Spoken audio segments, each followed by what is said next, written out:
Doubt नहीं है किसी के? No doubt.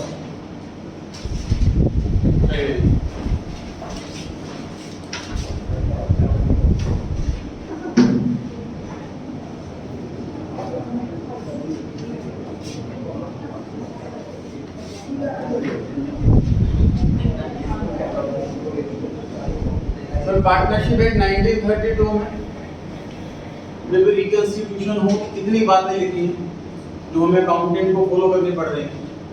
पहली बात गुडविल, तो हमें लिखा है कि जब भी नया पार्टनर आए तो फर्म की गुडविल कैलकुलेट करो, नए पार्टनर से उससे पैसा मंगाओ और जो पार्टनर सेक्रीफाइस कर रहा है वो पैसा उसको दो।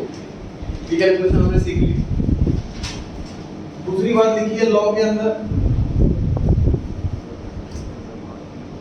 कि कोई भी रिजर्व या लॉस पड़ा हुआ है पुराना, उसको खत्म करो, उस अकाउंट को क्लोज करो ओल्ड पार्टनर्स में ट्रांसफर करके। नए पार्टनर का प्रॉफिट से, रिजर्व से, लॉस से कोई लेना देना नहीं। तीसरा काम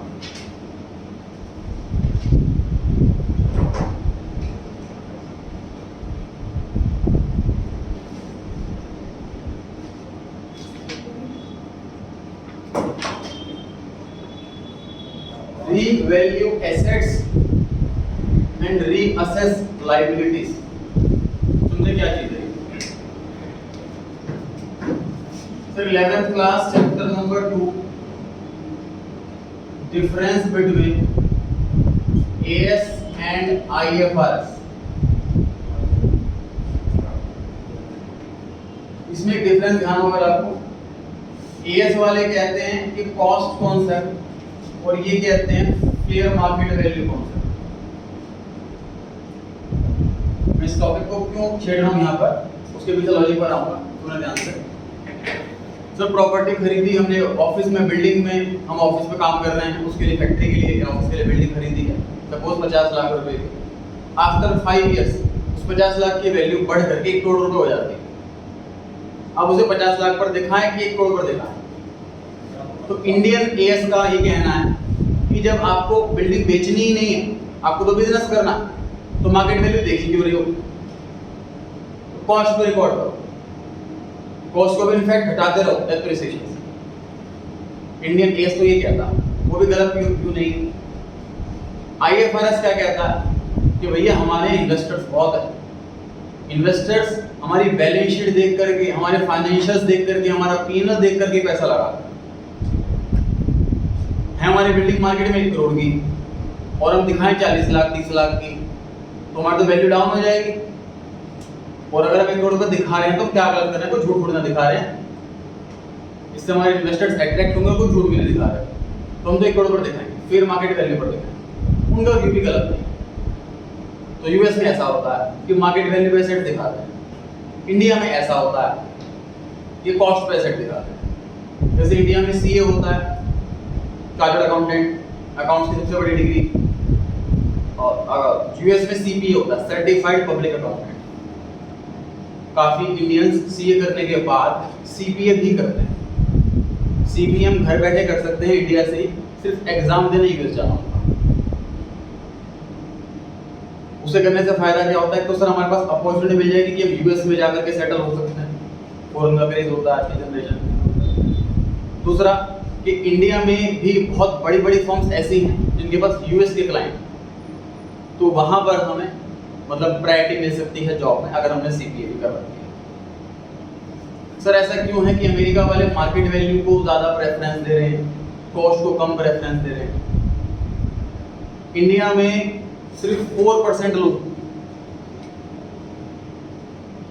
तो मुझे कह रहे हैं ना इन्वेस्टर्स जो कंपनी में पैसा लगाते हैं, इन्वेस्टर्स वो पैसा कंपनी में शेयर मार्केट के थ्रू लगाते हैं।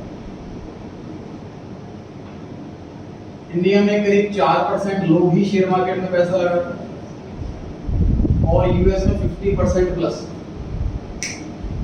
वहां पे अवेयरनेस ज्यादा है इस चीजों के। इंडिया में काफी हद तक इसको जुआ कहा जाता है, शेयर में पैसा लगा रहा है, जुआ है तो पैसा डूब सकता है, रिस्क है। प्रॉपर्टी और गोल्ड को ही प्रेफर किया जाता है इंडिया के अंदर। तो वहाँ आधे से ज़्यादा लोग शेयर मार्केट में पैसा लगा रहे हैं इसके बाद वहाँ पे इन्वेस्टर्स बहुत ज़्यादा हैं, इसलिए इन्वेस्टर के पॉइंट ऑफ व्यू से सारे रूल बने हुए, सारे लॉ बने हुए। इंडिया में इन्वेस्टर बहुत कम है, तो इसलिए अकाउंट्स में ज़्यादा बेटर कौन है, और हमें जब एसेट को बेचनी ही है तो मार्केट वैल्यू देखिए क्यों, हेडेक वाला काम हो जाएगा, मार्केट की वैल्यूएशन करो, वैल्यूअर को बुलाओ, ये हेडेक वाला काम, इसलिए बचने के लिए कॉस्ट पर ही दिखाते हैं। समझ में आ रही है बात कि एसेट की दो वैल्यू होती हैं, एक मार्केट में जो वैल्यू आज की डेट में चल रही है अगर मैं बेचूं तो, दूसरा जिस पे मैंने खरीदा था वो डेप्शन लेस करने के बाद, दो वैल्यू होती है एसेट की, ठीक है जी। अब क्योंकि सर हम इंडिया में हैं तो इंडिया के हिसाब से अकाउंट सारे बने हुए होंगे, मतलब बैलेंस शीट के अंदर जितने भी एसेट दिखेंगे हमें वो सब कॉस्ट पर दिखेंगे, करेक्ट है। तो 2010 में ए और बी ने मिलकर एक पार्टनरशिप स्टार्ट करी, 50 लाख की उसमें एक बिल्डिंग भी खरीदी थी उन्होंने।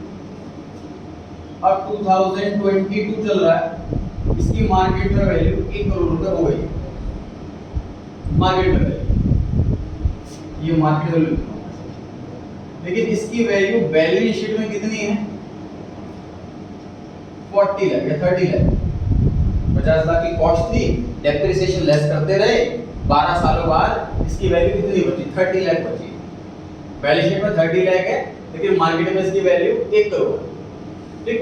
अब नया पार्टनर, यहाँ पर नया पार्टनर मिस्टर सी आ रहा था, तो मिस्टर सी के आने के बाद कुछ टाइम के बाद अगर इस प्रॉपर्टी को बेचते हैं, सपोज बिजनेस बढ़ रहा है, नई बिल्डिंग खरीद ली है, पुरानी बेच दी हमने, जब बिजनेस बंद कर रहे हैं या बिजनेस शिफ्ट कर रहे हैं किसी और स्टेट में, केवल एक स्टेट के अंदर लॉ मुश्किल आ जाते हैं, हर 5 साल बाद जो इलेक्शन होंगे, कोई नया सीएम आ गया उस स्टेट का, उसके रूल ज़्यादा स्ट्रिक्ट हैं और नहीं काम करने दे रहा, तो हमने स्टेट शिफ्ट कर दिया। अगर ये बिल्डिंग बेचेंगे तो प्रॉफिट कितना दिखेगा बताइए, 70 लाख, 70 लाख का प्रॉफिट, वो तीनों पार्टनर्स में बटेगा उस टाइम। लेकिन सी का क्या मतलब, जब तक सी आया था इसकी तो वैल्यू पहले 1 करोड़ रुपए हो चुकी थी, है ना। इस 70 लाख के प्रॉफिट पे अधिकार सिर्फ ए और बी का होना चाहिए, सी का नहीं होना चाहिए, लेकिन सी के आने के बाद बेचेंगे तो सी को मिल जाएगा, है कि नहीं। ज़्यादा बेटर तरीका क्या है, ज़्यादा बेटर तरीका ये है कि इस बिल्डिंग को अब बैलेंस शीट में ही 1 करोड़ का दिखा दे और 70 लाख का प्रॉफिट ए और बी में बांट। पार्टनरशिप एक्ट ने अलाउ कर रखा है कि ऐसी सिचुएशन में आप अपनी एसेट्स को मार्केट वैल्यू पर दिखा सकते हो।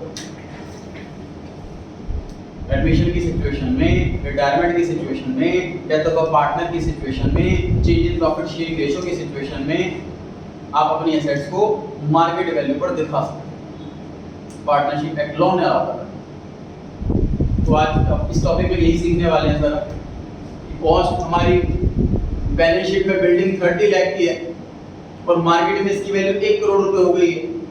क्वेश्चन के अंदर कहेगा कि नई बैलेंस शीट बनाओ, नई बैलेंस शीट में बिल्डिंग 1 करोड़ रुपए की लिखी और जो 70 लाख का प्रॉफिट है ये पार्टनर्स में बांट रहे हैं, पुराने वाले पार्टनर्स। जब भी पुराने पार्टनर बोलो तो समझो पुरानी रेशियो, समझ आ रही है बात, इजी है बिल्कुल। अच्छा एग्जांपल मैंने आपको एक बिल्डिंग का दिया, क्या बैलेंस शीट में एक एसेट होती है? नहीं, उसका 7-8 एसेट है, किसी की वैल्यू बढ़ रही है तो किसी की वैल्यू घट रही है। सर वैल्यू घटती भी है, कैसे घटती है देखिए। सर मशीन 10 लाख की खरीदी हमने और सपोज लाइफ जो है वो 10 इयर्स है, तो डेप्रिसिएशन कितना लगाने वाले हैं हम लोग? 1 लाख।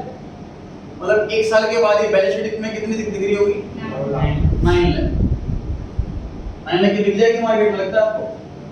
सर कैपिटल गुड्स की सेकंड हैंड मार्केट बिल्कुल खत्म है। Second hand goods, capital goods मतलब जो फिनिश गुड्स बिजनेसमैन के लिए, सोफा, मशीनरी, ऐसी आइटम, टेबल, फर्नीचर, ऐसी आइटम जो रॉ मटेरियल नहीं है, डायरेक्ट यूज का नहीं है और सेकेंड हैंड है, उसकी इसीलिए नहीं बिकता मार्केट में। अगर ये मशीन बेचेंगे तो शायद 6 लाख 7 लाख की ऐसे भी बिके।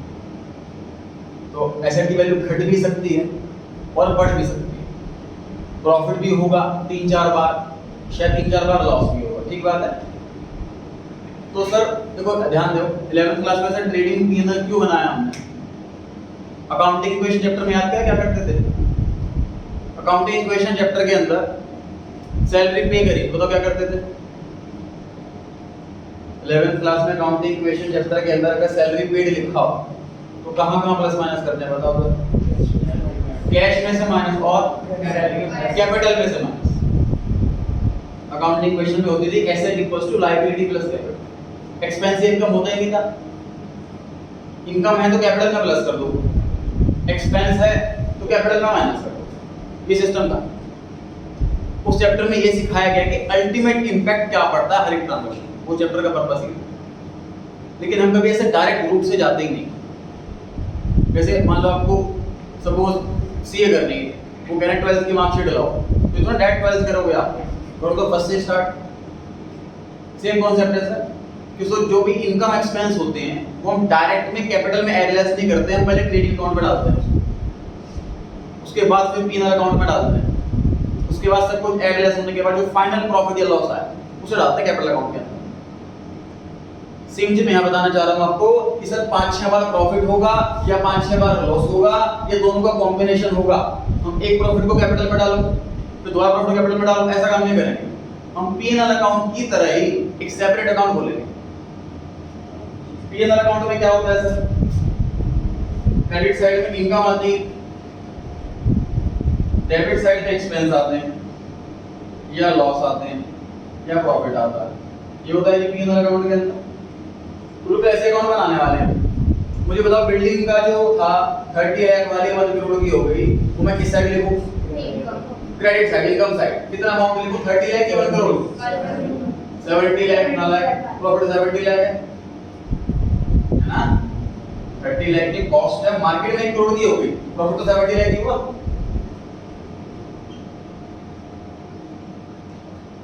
ये मशीन मार्केट वैल्यू 7 लाख रह गई, इधर लिखो। डेबिट साइड में लॉस में कितना अमाउंट? 9 के 7 2 लाख, कितनी वैल्यू घट गई, कितना लॉस हो गया। सपोज इसके अलावा कोई एसेट लायबिलिटी में चेंज नहीं, अल्टीमेटली प्रॉफिट लॉस कितना आया? 68 लाख। ये पार्टनर्स में बांट देंगे ये प्रॉफिट शेयरिंग रेशियो। समझ आ रही है बात? असेट्स को रीवैल्यू करके बनाया गया ये अकाउंट, इसलिए इसका नाम भी रीवैल्यूएशन अकाउंट। असेट्स को दोबारा से वैल्यू किया जाता है। वैल्यूएशन मतलब वैल्यू निकालना, री मतलब दोबारा से। एक बार तो जब कॉस्ट खरीदी होगी तब हमने उसमें वैल्यू निकाली होगी, कॉस्ट कितनी है, बिल में उसका लिखा होगा, तो वैल्यू हो गई थी पास्ट में, आज दोबारा वैल्यू कर रहे हैं, इसे रीवैल्यू। फिर लायबिलिटी साथ एक रीअसेस वर्ड लिखा हुआ है, लेकिन अकाउंट का नाम सिर्फ वैल्यूएशन रखा हुआ है। रीअसेस क्यों बोला हुआ है? जैसे क्रेडिटर होते हैं सर हमारे पास, बिल्स पेबल होते हैं हमारे पास, और कुछ पेंडिंग एक्सपेंस होते हैं हमारे पास। तो वो एम्प्लॉई की सैलरी पेंडिंग है क्योंकि उसका डिस्प्यूट चल रहा है, उसने काम गलत कर दिया, ठीक से नहीं करा, छुट्टियां कर दी, तो हमारे पास काटने का राइट है, लेकिन सैलरी उसकी बनती है तो हमने दी नहीं, उससे वो एम्प्लॉय को हमने निकाली दी, अब सैलरी देनी ही नहीं, लेकिन ध्यान नहीं रहा, हमने अकाउंट में भी लिखी हुई। या कोई क्रेडिटर था, हमने उससे गुड्स ले लिए, गुड्स उसने खराब दिए, अब कह रहा उसको वापसी लेकर के जा, वापसी लेकर के नहीं गया, हमने क्या पैसे नहीं देंगे, वापसी तो देंगे हमको। वो सामान लेने भी नहीं आया और पैसे भी लेने नहीं आया, अभी तक अकाउंट्स में लिखा हो, पैसे देने नहीं उसको, लेकिन तो ऐसे पुराने अकाउंट्स चले आते हैं, पेंडिंग अकाउंट्स चले आ रहे हैं, तो हमें उसको रीअसेस करना है। असेस मतलब डिटेल में एनालाइज करना उसको दोबारा से, एक क्रेडिट का अमाउंट, मान लो क्रेडिट में 50 लाख रुपये लिखे हो, तो कितने लोग हैं, कितने बिल हैं, ये सब देने ही नहीं देने। उसने कोई हमने सामान खरीदा और लिखना भूल गए, ऐसा भी हो सकता है, तो बढ़ जाएंगे क्रेडिटर। पैसे नहीं देने तो घट जाएंगे क्रेडिटर। मुझे बताओ क्रेडिटर अगर बढ़ गए तो प्रॉफिट है कि लॉस है? लॉस। तो उसे किस साइड लिखेंगे? Debit side. और क्रेडिटर को पैसे नहीं देने तो ये क्या हुआ? प्रॉफिट हुआ। किस साइड लिखेंगे? Credit side. और जो क्वेश्चन में नई वाली बैलेंस शीट मांगी होगी उसमें नई वाली वैल्यू आएगी, ध्यान रखना। जैसे मशीन कितने की आएगी नई बैलेंस शीट में? 7 लाख नई वाली वैल्यू। बताया था ना 9 बुक्स में मार्केट वैल्यू 7 रहेगी, 2 लाख का नुकसान हो गया, नई वैल्यू 7 लाख है। बिल्डिंग कितने आएगी बैलेंस शीट में? 1 करोड़ की है। तो बैलेंस शीट में आएगी नई वाली वैल्यू, पुराने वाली वैल्यू क्वेश्चन के अंदर होगी, और रिवैल्यूएशन के अंदर आएगा चेंज वाली वैल्यू, ना पुरानी ना नई। रिवॉल्यूशन के अंदर सिर्फ चेंज वाली वैल्यू है कि पुरानी इतनी थी नई इतनी है, तो चेंज कितना हुआ वो निकालना। समझ आ रही है बात? समझ आ रही है बात? ओके, कुछ काम नहीं है, क्वेश्चन मैं आप लोगों को दे रहा हूं, आप लोग करके दिखाएंगे। ओके, काम आप लोगों का नहीं है।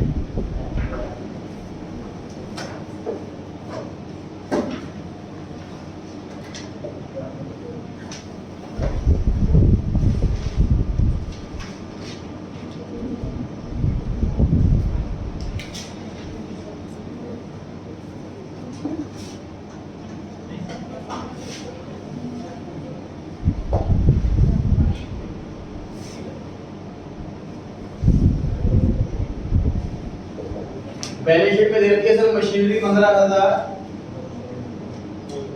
और एडजस्टमेंट में लिखा हुआ है value of machinery is to be increased by 20,000।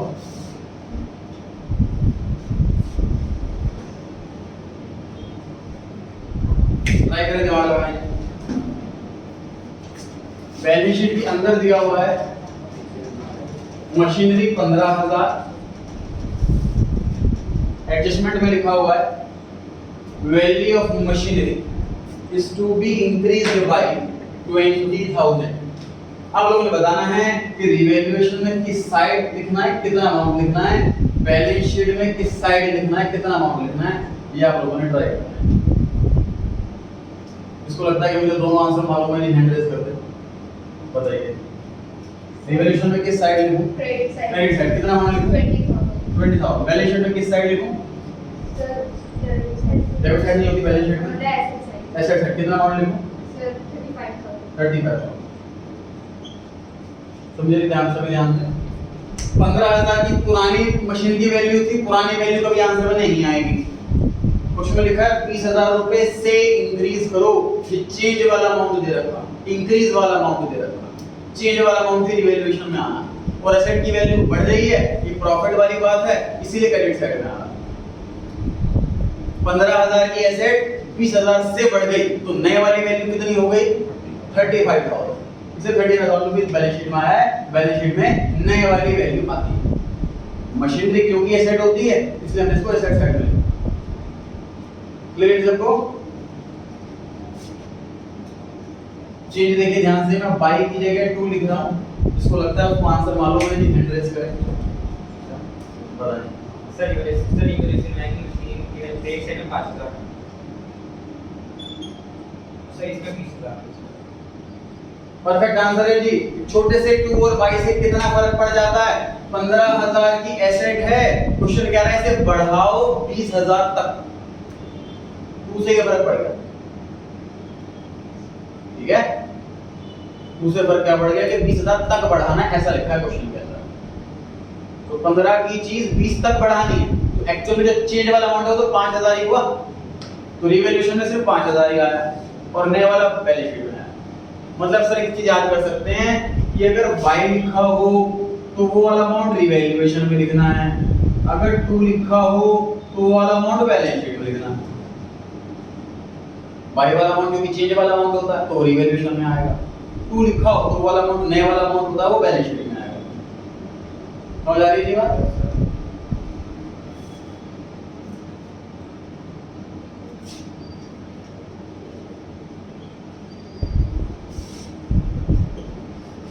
लिखा है कि डिक्रीज्ड बाय 20,000 और यहाँ पर मशीनरी 35,000 रुपए की लिखी हुई है, एंट्रीज कर देंगे। डेबिट में आएगा कितना अमाउंट लिखो? 20,000। बैलेंस शीट में कितना लिखो? एसेट के लायबिलिटी डिक्रीज होगा सर, घटेगा। एसेट की वैल्यू घट रही है तो लॉस वाली बात है, लॉस डेबिट साइड में आता। बाय लिखा हुआ है इसका मतलब ये रिवैल्यूएशन वाला अमाउंट, रिवैल्यूएशन वाला अमाउंट सीधा रिवैल्यूएशन में आएगा और इसको माइनस करके पता लगेगा, अगर इंक्रीज है तो प्लस करके, डिक्रीज है तो माइनस करके पता लगेगा बैलेंस शीट वाला। लॉस के केस में डेबिट साइड हो जाती है, एसेट तो कभी एसेट ही रहेगी, एसेट चाहे बढ़े चाहे घटे वो तो एसेट ही रहेगी। तो यहाँ पे साइड चेंज नहीं होगी, साइड चेंज यहाँ पर हो रही है, तो बढ़ रही है एसेट तो प्रॉफिट क्रेडिट, घट रही है एसेट तो लॉस डेबिट, लेकिन एसेट तो एसेट ही रहेगी, तो यहाँ पे जगह चेंज नहीं होगी। ठीक है, बस प्लस की जगह माइनस कर दिया, इंक्रीज में प्लस करते हैं, डिक्रीज में माइनस। सही है जी। नोटिंग आप अभी कर नहीं पाएंगे, इसको चाहे तो रिकॉर्डिंग से नोट कर लेना। मैं बता दूंगा मैं कौन से क्वेश्चन से करवा रहा हूँ आप लोगों को ग्रुप में, क्लास के बाद बता दूंगा मैं आपको। तो घर पे जाकर वो क्वेश्चन खोल लिया, रिकॉर्डिंग खोल लिया अपने सामने, फिर नोट कर लिया अपने हिसाब से। नोट कैसे करना चाहिए आपको, जैसे मैं करवा रहा हूँ, हर एक क्वेश्चन में छोटा सा रिविजन बनाया, छोटी सी वैल्यू बनाया, नोट कर लिया। ये जो क्वेश्चन मैं करवा रहा हूँ ये प्रैक्टिस वाले क्वेश्चन है, एग्जाम में किस टाइप के क्वेश्चन आएंगे वो इसके बाद कराया जाएगा पूरे फॉर्मेट के साथ। उसमें हम क्लास में नोटिंग करेंगे साथ साथ कि ये 3 चीज बननी है, ऐसे वर्किंग नोट बनना है, ऐसे डेबिट कार्ड लिखना है, वो क्लास में कराया जाएगा। तो एग्जाम में फॉर्मेट तरीके से अभी प्रैक्टिस वाले क्वेश्चन चेंज हो रहा है sir, decrease to and race value फटाफट से बताएं। रिवैल्यूएशन में किस साइड, डेबिट साइड कितना 5000, बैलेंस शीट में किस साइड सर 15000 आप लोग नहीं बताएंगे, जो बता रहे हैं उनको बताना है। डेबिट साइड एसेट साइड कितना 15000। चलिए 35000 रुपए की एसेट इसमें लिखा हुआ है डिक्रीज टू 20000।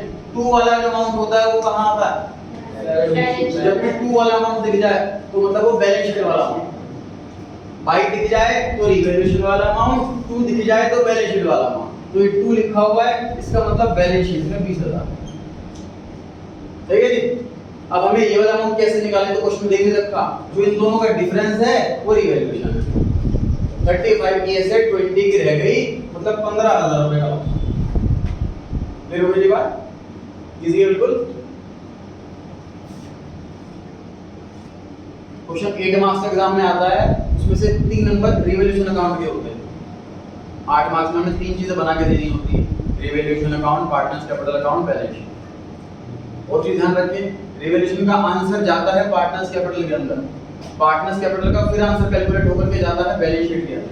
मतलब अगर रिवैल्यूएशन अकाउंट गलत हो गया तो पार्टनर्स कैपिटल का बैलेंस भी गलत आएगा, उसके बाद बैलेंस शीट का बैलेंस भी गलत आएगा, और बाकी के 2 आंसर भी इसी पे डिपेंड है।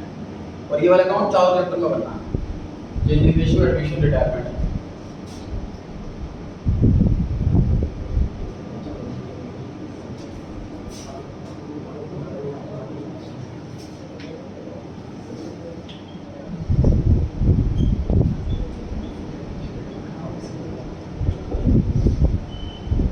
Value of machinery is to be brought up to 110%। ये लैंग्वेज क्वेश्चन के अंदर एंड्रेस का इसको लगता है तो आंसर आता है, बताइए।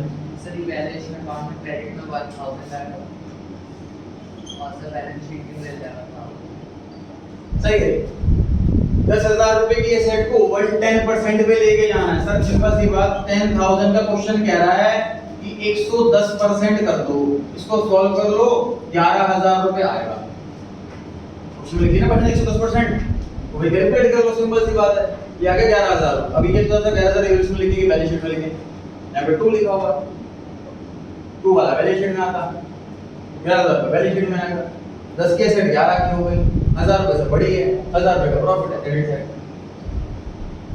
ठीक है, समझ पा रहे हैं सभी साथ साथ। ब्रॉट अप वैल्यू बढ़ा के लेके जा रहे हैं, ब्रॉट डाउन वैल्यू नीचे लेके जा रहे हैं।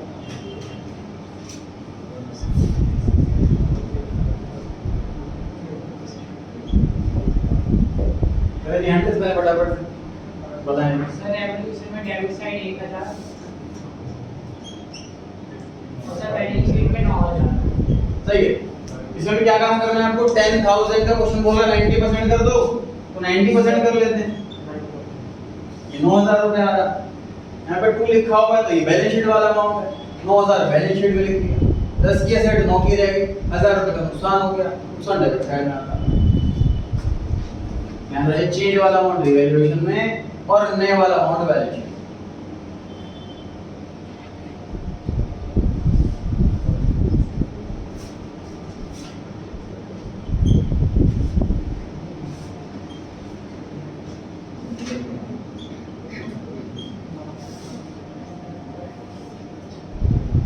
फर्नीचर की बुक्स में वैल्यू 15,000 है, मार्केट में वैल्यू 20,000 है, फटाफट एड्रेस करें। इसमें नहीं दिया आंसर, एक बार भी ट्राई करें, बड़ा आसान था। हाँ जी आप बताएं।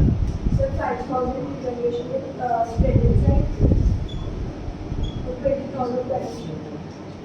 सही है जी बिल्कुल। मार्केट वैल्यू मतलब आज की रेट की जो लेटेस्ट वैल्यू है सेट की वो दे रखी है सीधा सीधा। हिसाब से पता लग रहा है चेंज वाला अमाउंट नहीं है, ये नया वाला अमाउंट है, इसलिए बैलेंस शीट में चेंज वाला अमाउंट से कंपेयर करके पता लगेगा। अगर बढ़ता दिखे तो क्रेडिट में लिख दो, घटता दिखे तो डेबिट में लिख दो।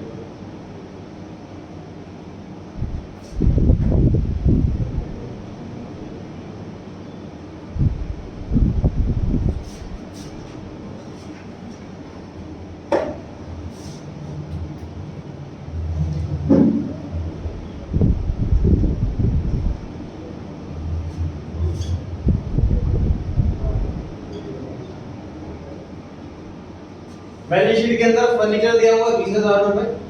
अब इसकी नई वैल्यू नहीं कर रहे हम, पुराना फर्नीचर है, कोई खास यूज का नहीं, तो पार्टनर ये कह रहा है कि मैं इसको ले आता हूँ अपने घर, मुझे नीड है इसकी, यहाँ पर बाद में नया फर्नीचर ले आएंगे और मेरे अकाउंट से 20,000 रुपए काट। तो asset taken over by partner, इसमें ट्राई करना है जी हमें। रिवैल्यूएशन में क्या आएगा, कितना आएगा, बैलेंस शीट में क्या आएगा, कितना आएगा। हाँ जी सर ये रिलेशन में डेबिट में आएगा 20,000। सर बैलेंस शीट में चलेगा 0 चलिए ट्राई करते हैं। अलग आंसर है किसी का इससे? Sir, credit side. Credit side में आएगा 20,000 और बैलेंस शीट में कैपिटल से माइनस। बोले नहीं एड्रेस करें जी, पहले इसको बोलना हो। Liability. चलिए सारा आंसर गलत है, सुने क्या आंसर। सर कोई एसेट अगर हमारी बिकती तो हम सेलिंग प्राइस और कॉस्ट प्राइस को कंपेयर करके ही प्रॉफिट लॉस बता सकते हैं। 20,000 का फर्नीचर है, पार्टनर 20,000 में ही लेके जा, तो आपको कहां प्रॉफिट या लॉस होगा? रिवैल्यूएशन में कुछ भी नहीं आता, रिवैल्यूएशन में कुछ भी नहीं आता। ये आप लोगों का आंसर सही था कि बैलेंस शीट में नहीं है, एसेट बची ही नहीं, एसेट बची ही नहीं। बैलेंस शीट का मतलब शीट ऑफ बैलेंस का बैलेंस होगा, उसे भी लिखा जाएगा। फर्नीचर लेके चला गया पार्टनर तो बचा ही, तो यहाँ पर आएगा पार्टनर्स कैपिटल अकाउंट के डेबिट साइड में आएगा यहाँ पर टू फर्नीचर 20,000।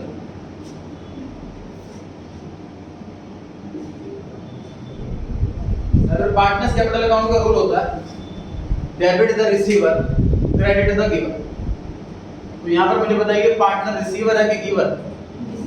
पार्टनर रिसीवर, इसलिए हमने पार्टनर को डेबिट कर दिया। Partners capital account debit. Sir जो फर्नीचर है वो एसेट है, एसेट रियल अकाउंट होता है, उसका रूल होता है debit what comes in credit what goes out. तो बताओ सिचुएशन में कम्स इन है कि गोज आउट? गोज आउट, इसे क्रेडिट करो टू फर्नीचर अकाउंट। एंट्री बनी partners capital account debit to furniture account. इस एंट्री में कहीं पर भी रिवैल्यूएशन नहीं आया, तो रिवैल्यूएशन के लेजर में भी नहीं आया। फर्नीचर अकाउंट खत्म हो गया, इसलिए बैलेंस शीट में नहीं आया। क्वेश्चन में फर्नीचर अकाउंट मांगा नहीं, पर वहां लिख दे क्रेडिट साइड में। क्वेश्चन में पार्टनर्स कैपिटल अकाउंट मांगा है, इसलिए वहां लिखते हैं डेबिट साइड। डाउट चेंज कोई कुछ कह रहा था सर? क्लियर हो गया वाला पॉइंट? तो पार्टनर जब भी एसेट लेकर के जाए उसी वैल्यू पर, तो ना ही प्रॉफिट वाली बात है ना ही लॉस वाली बात है, रिवैल्यूएशन में नहीं आना, क्योंकि एसेट गायब हो चुकी है तो बैलेंस शीट में भी नहीं आना। और debit the receiver credit the giver वाला रूल लगेगा पार्टनर्स कैपिटल में। क्लियर हो गई बात? पढ़ सकते हैं आगे?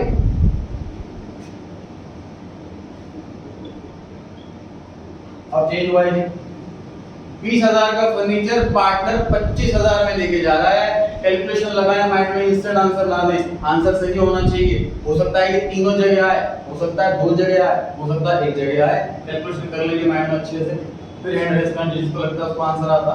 हां जी बताएं। Sir, तो credit side में आएगा रिवैल्यूएशन के 5,000 और ना एसेट साइड में आएगा कितना? अगर आंसर सोचें कैलकुलेट करें फिर बताएं। तो वाला बोला था मैंने क्या है? हां जी इसका क्या एक्सेप्ट है? इधर सही है, इधर बताएं। बैलेंस शीट में बताएं। लायबिलिटी साइड में कितना? पार्टनर्स कैपिटल में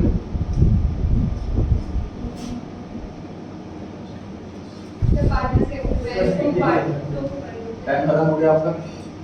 आप ट्राई करें एक बार एक ही करके रिवैल्यूएशन में बताएं। सही है। सही है, बैलेंस शीट में बता। गलत है। गलत है, क्या करें इसकी जगह? नहीं, लिखना ही नहीं, इधर बता।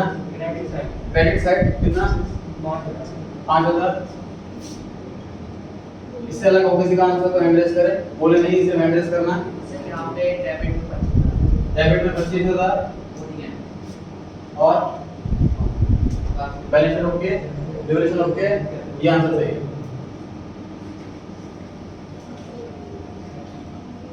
20,000 रुपए की एसेट 25,000 में बिक रही है, 5,000 का प्रॉफिट हो रहा है। प्रॉफिट आएगा रेगुलेशन क्रेडिट साइड।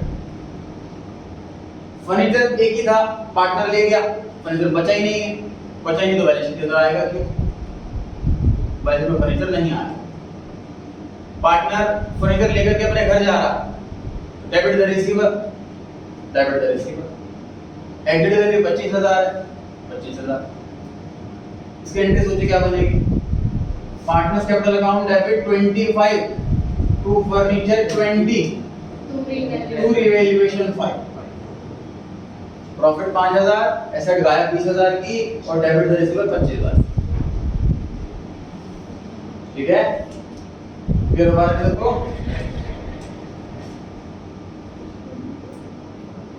अब भी आपका आंसर गलत आया तो अपने सरनेम की जगह नारायण लिख देना। हाँ जी, आप बताएं। Revaluation 2000, debit side credit side furniture account सही है। 20 की एसेट 18,000 में बिक रही है, 2,000 रुपए का नुकसान हो रहा है, नुकसान डेबिट साइड में आता है, फर्नीचर बचा ही नहीं है, बैलेंस शीट में आएगा नहीं, डेबिट द रिसीवर इसलिए डेबिट साइड में आएगा और एग्रीड वैल्यू 18,000 का आएगा। एंट्री क्या बनी? Partners capital debit 18,000 to furniture account 20,000, relation पर भाग गया। ठीक है जी।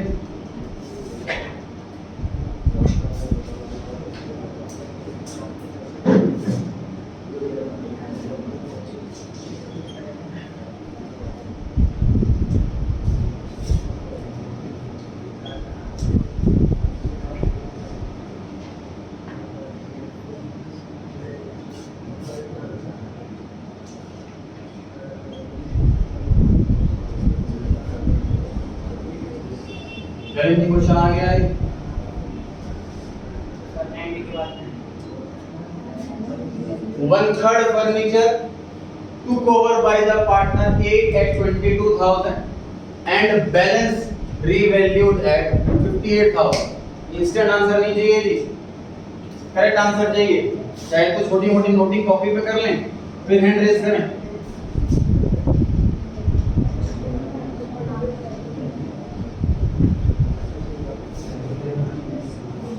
हो सकता है एक जगह, हो सकता है 2 जगह, हो सकता है 3 जगह है। ये आंसर है। सर एंड बैलेंस हाँ, एंड बैलेंस रीवैल्यूड बच गया 2/3, 1/3 लेकर गया, 2/3 बच गया, उसकी जो बैलेंस बचा 2/3 उसकी वैल्यू करी गई है। कैलकुलेट कर ली तीनों की।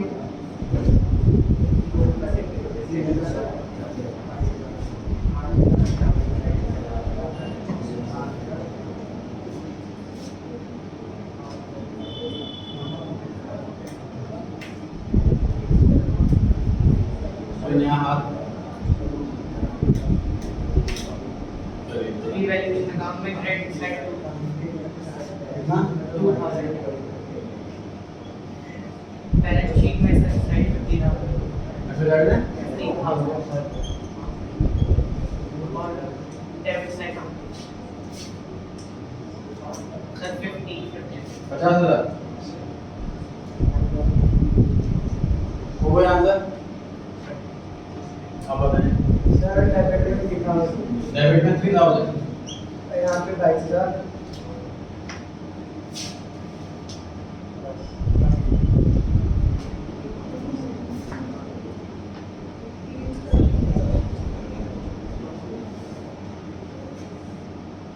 से पहले से डाल दिया।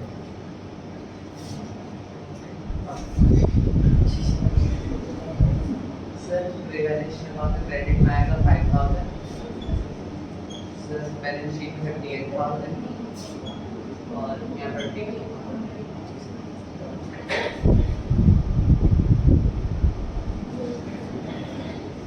तो ये करेक्ट आंसर है।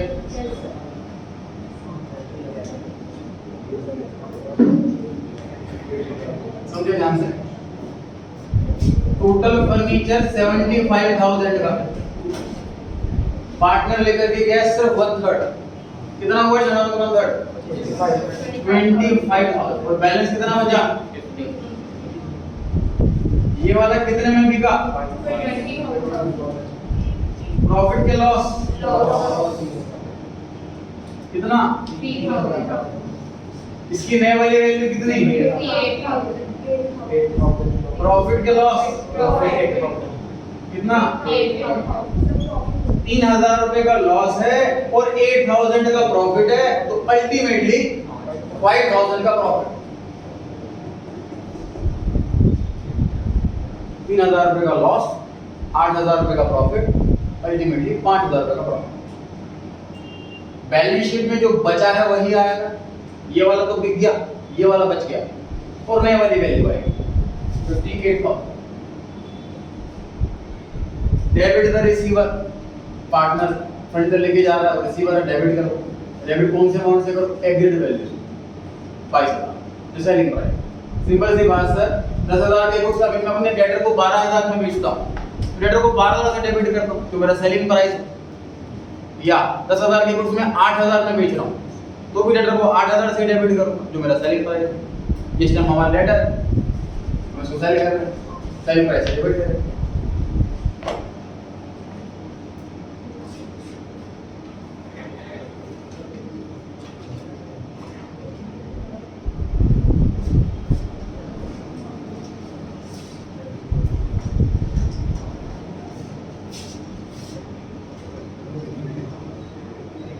रिकॉर्डिंग से नोट कर लेना तो कर जाके अभी रह जाए।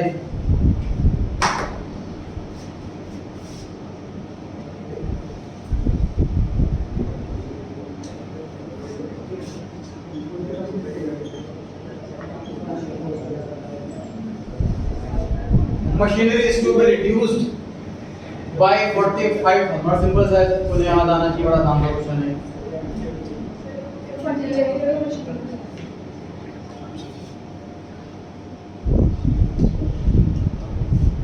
एंट्रेंस करेंगे को नया इसका आंसर नहीं दिया बार वो एंट्रेंस करेंगे, बड़ा आसान सा क्वेश्चन है, कोई पॉइंट नहीं है इसके अंदर।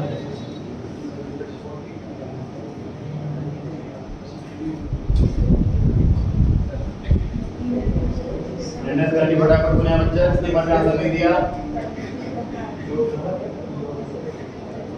हां जी वाला डेबिट अकाउंट, डेबिट का कितना? 30,000। बैलेंस शीट में और कोई आंसर?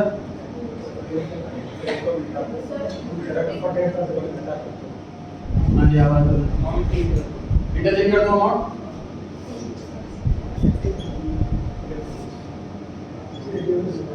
अब सही है? रिड्यूस करना है, घटाना है, लॉस हो गया, डेबिट साइड में आएगा और बाई लिखा हुआ है तो इसका मतलब ये कौन से वाला अमाउंट है? रिवैल्यूएशन वाला अमाउंट, चेंज वाला अमाउंट। ये amount as it is revaluation में आएगा। 75 की एसेट 45 की रह गई, बट जैसे घट गई तो 30 की बच गई, बचा अमाउंट बैलेंस शीट में आएगा।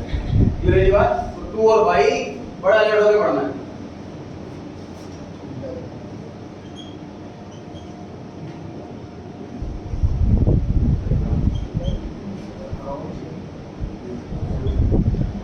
Machinery was found undervalued by 45,000. Answer wait करें, क्वेश्चन को ध्यान से पढ़ें। इसी क्वेश्चन को ये मत सोचो कि बड़ा आसान सा है, तुच्चा सा है। हर क्वेश्चन को अलर्ट होकर के पढ़ें, एनालाइज करें, वर्ड टर्म भी निकालने की कोशिश करें। अकाउंट्स में अकाउंट्स फेल नहीं कराती, आपको मैथ और इंग्लिश फेल कराती, या तो आपकी मैथ वीक है, आपकी इंग्लिश वीक है, इसलिए नंबर कम आते हैं आपके। 15 अकाउंट होती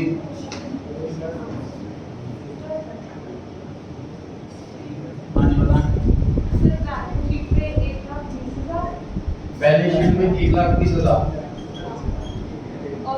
वैल्यू क्रेडिट साइड 45 करोड़। बताइए सही है कि गलत? सही है सर। सही है। रिड्यूस्ड और अंडर वैल्यूड, सर आधे बच्चों को लगा तो सेम की तो बात है, बस इंग्लिश के आपने कहा वर्ड पर ऊपर नीचे कर दिया। वैल्यू अंडर वैल्यू मतलब कम होना, रिड्यूस मतलब भी कम होना, दोनों का मीनिंग मतलब सेम ही लग रहा, तो दोनों का मीनिंग उल्टा। क्यों उल्टा है देखिए, विजुअल लैंग्वेज कहती है कि machinery is to be reduced by 45,000 रुपए से घटानी है। क्वेश्चन ये क्या है, टास्क दे रहा है कि 45 से घटानी है आपको, तो लॉस दिख रहा है ना साफ साफ। इसमें क्या दिख रहा है, इसमें हम क्या कर रहा है, जो वैल्यूअर है सर, वैल्यूअर यानी हर एक एसेट की वैल्यू कर देंगे। अकाउंटेंट को नहीं पता मशीन की मार्केट वैल्यू कितनी है, अकाउंटेंट को नहीं पता बिल्डिंग की मार्केट वैल्यू कितनी है। हर एक एक्सपर्ट आएंगे, वो वैल्यू करेंगे, अपना सर्टिफिकेट बना करके देंगे, वैल्यूएशन सर्टिफिकेट, वो नए पार्टनर को भी दिखाया जाएगा, सर्टिफाइड होना चाहिए रजिस्टर्ड प्रैक्टिशनर से। तो वो कहता है जब मशीनरी को देखता है कि मशीनरी की वैल्यू आपने 45,000 से कम लिखी हुई, इसकी हिंदी है मशीनरी की वैल्यू आप लोगों ने अपनी बुक्स में 45,000 से कम लिख रखी है, मतलब रियलिटी में ज्यादा है। फाउंड अंडर वैल्यूड, वैल्यू गलती से कम लिखी हुई है। अब इसको ठीक करेंगे तो वैल्यू बढ़ाएंगे, इसलिए वैल्यू बढ़ा रहे हैं तो क्रेडिट साइड में आ रहा है और बैलेंस शीट में प्लस करके आ रहा है।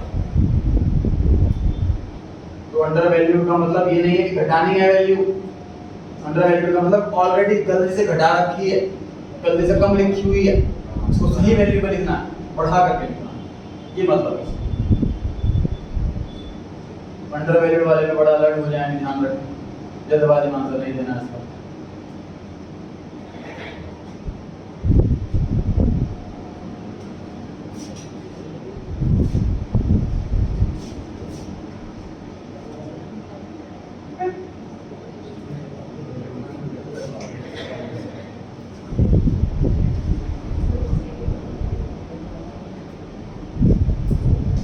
कितना ये आंसर आपका आधा क्वेश्चन है, ट्राई कर लीजिए आप।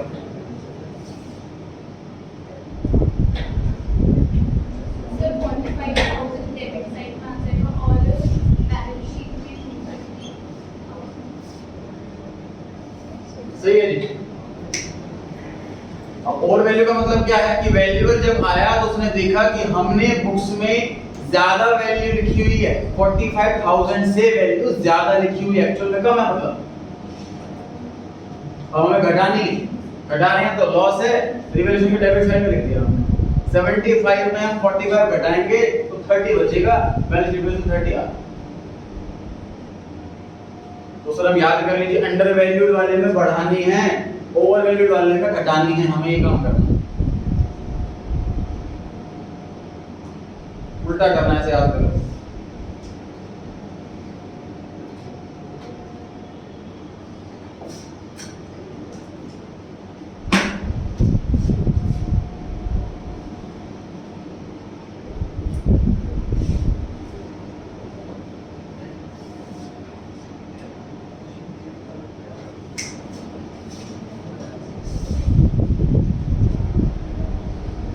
अमाउंट की जगह परसेंटेज है, इतना फर्क आ गया।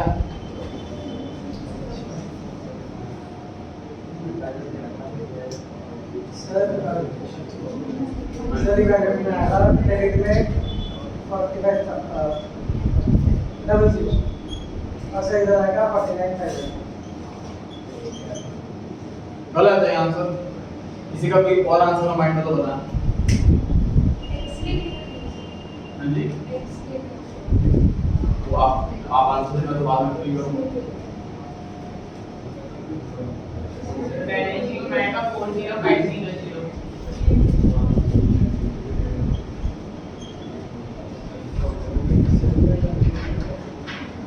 फिर से ट्राई करें।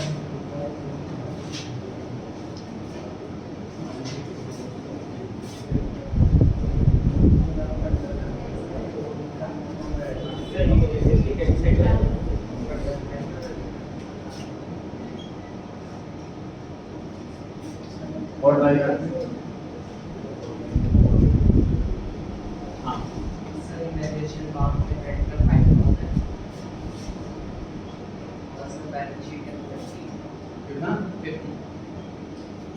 करेक्ट आंसर है। 5,000 कहाँ से आ गया? इसमें मैथमेटिक्स और रखा फिजिक्स दोनों आ गई। सुनिए ध्यान से।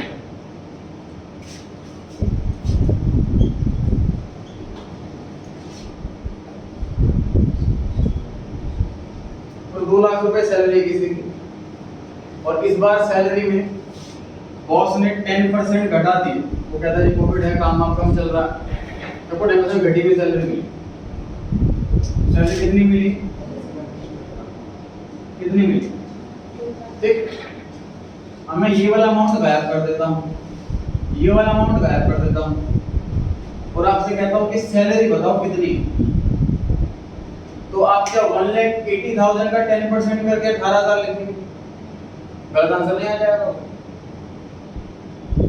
है ना? तो आप लोगों को करना क्या होता है ऐसे केस में? इसका 10% घटी हुई वैल्यू है, इसका मतलब ये वैल्यू 90%। 1,80,000 को हम 90 से डिवाइड करेंगे, और ओरिजिनल वैल्यू चाहिए तो 100 से मल्टीप्लाई, डिडक्शन वाली वैल्यू चाहिए 10 से मल्टीप्लाई। हमें चाहिए ओरिजिनल वैल्यू, 100 से मल्टीप्लाई करेंगे, ये 2 लाख रुपए आ जाएगा। अगर हम 10 से मल्टीप्लाई करेंगे तो चेंज वाली वैल्यू 20,000 रुपए आ जाएगी। इसमें अकाउंट्स कहीं नहीं है, सिर्फ मैथमेटिक्स। सेम बात यहाँ पर करते हैं। बैलेंस शीट के अंदर वैल्यू 45,000 है, क्वेश्चन कह रहा है कि 10% घटी हुई है, मतलब ओरिजिनल वैल्यू पता नहीं कितनी है, उसमें से 10% घट गया, तो ये घटी हुई वैल्यू है 45,000 घटी हुई वैल्यू, ये 90% है। 45,000 को अगर मैं 90 से डिवाइड करूंगा और 100 से मल्टीप्लाई करूंगा तो ये वाली वैल्यू आई, 10 से मल्टीप्लाई करूंगा तो ये वाली वैल्यू आई 50,000 5,000। तो सर कैसे करें एग्जाम में? सर हमें तो याद करने का बड़े मुश्किल।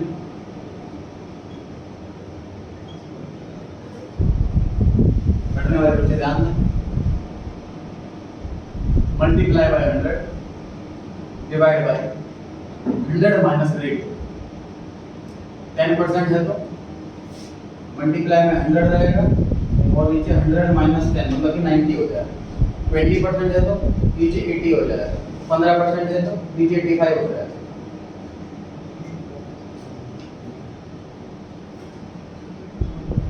समझ में आ रहा है सभी?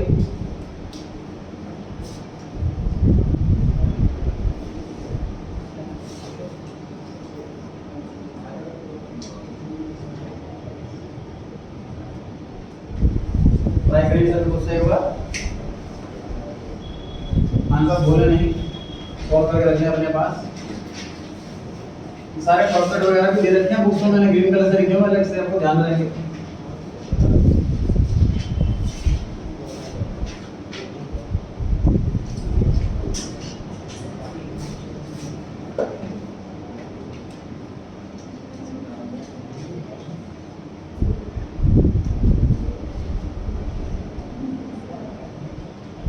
कोई युवा नहीं हुआ सबका? सर हो गया।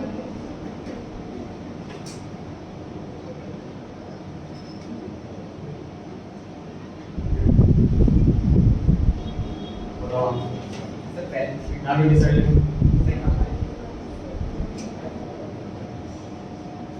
सर एक सेकंड, कितना 14,000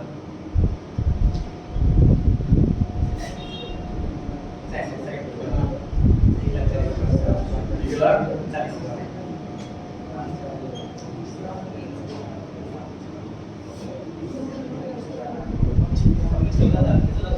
The revolution में credit side 6,000 और balance sheet में कितना कितना होगा?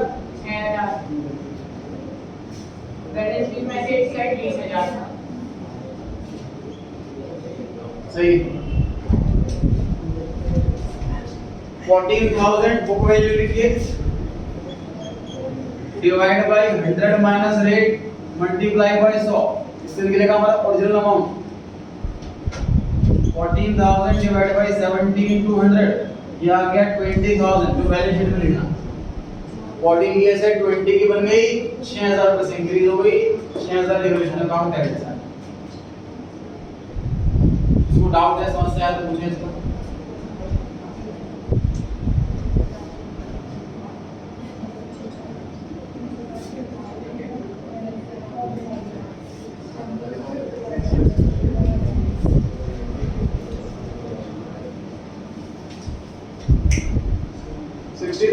Machinery was found overvalued by 20%। Solve करें, इसका हो जाए हैंडल्स करें।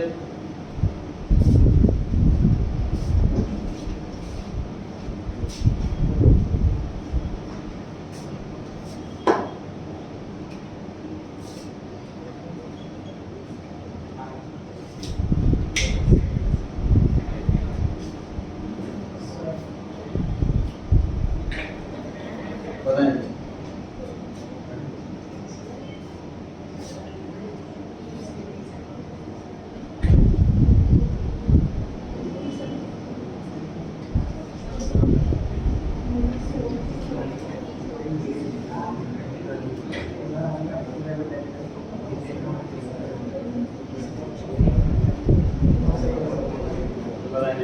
सर डेबिट 10,000 और बैलेंस शीट में 50,000। सही है। रिवैल्यूएशन करते टाइम हमने देखा कि हमने अपने बुक्स में 20% वैल्यू ज्यादा लिखी हुई है, ओवर वैल्यू ज्यादा ही वैल्यू लिखी हुई है, तो वैल्यू घटानी है, ठीक करनी है। लॉस हो गया, इसलिए डेबिट साइड में 20% वैल्यू एक्स्ट्रा लिखी हुई है, मतलब ओरिजिनल वैल्यू में 20% बढ़ा करके हमने लिखा हुआ है यहाँ पर। तो मतलब जो 60,000 है ये एक्चुअल में 120% है। ओरिजिनल अमाउंट जानना है तो 100 से मल्टीप्लाई करो, इसको सॉल्व करके 50,000 रुपए आ रहा है। 60,000 की वैल्यू 50,000 रह गई है, 10,000 रुपीस का लॉस हो गया। 10,000 रुपए इधर, 50,000। इसका मतलब सर यहाँ पे तो आपने बताया था लेस करना है, अब ऐड हो रहा है, ओवर वैल्यू वाले में ऐड करना है, अंडर वैल्यू वाले में लेस करना है। सारी बातें लिखी हुई। पेज निकालने का 65, पेज नंबर निकालेंगे फटाफट से 65, page number 65, question number second. Question number second में 27 केस दे रखे हैं, इसमें से आपके 13 केसेस हो चुके हैं, आधे हो चुके हैं। रिवॉल्यूशन अकाउंट के क्वेश्चन 100 से ज्यादा है आपके बुक में। उन 100 से ज्यादा क्वेश्चनों की मैक्सिमम जितनी वैरायटी है सारी ढूंढ करके तो एक सिंगल क्वेश्चन बना रखा है। ये सिंगल क्वेश्चन करके 98 क्वेश्चन आपके हो गए, बोलो रिवैल्यूएशन। इंडिविजुअल वाले एग्जाम में जो क्वेश्चन आएगा, ऐसे क्वेश्चन नंबर 1 है इसमें, सेकंड क्वेश्चन जो ऊपर देखो, एग्जाम में ऐसा क्वेश्चन आना, एक क्वेश्चन के अंदर रिवैल्यूएशन, एक क्वेश्चन के अंदर गुडविल, एक क्वेश्चन के अंदर reserve, partners capital, balance sheet, सब कुछ होगा। 8 मार्क्स होगा इसमें से छोटा सा पार्ट है रिवैल्यूएशन, वो पढ़ना है अभी हम। पहले रिवैल्यूएशन वाले पार्ट को स्ट्रॉन्ग करते चलेंगे, सारे के सारी वैरायटी कर लेंगे ताकि जब लॉन्ग क्वेश्चन में आए तो मैं डर ना लगे उसको। तो क्वेश्चन कराएंगे, रिवाइज करके आना है और आपके सच में छुट्टी हो जाएगी।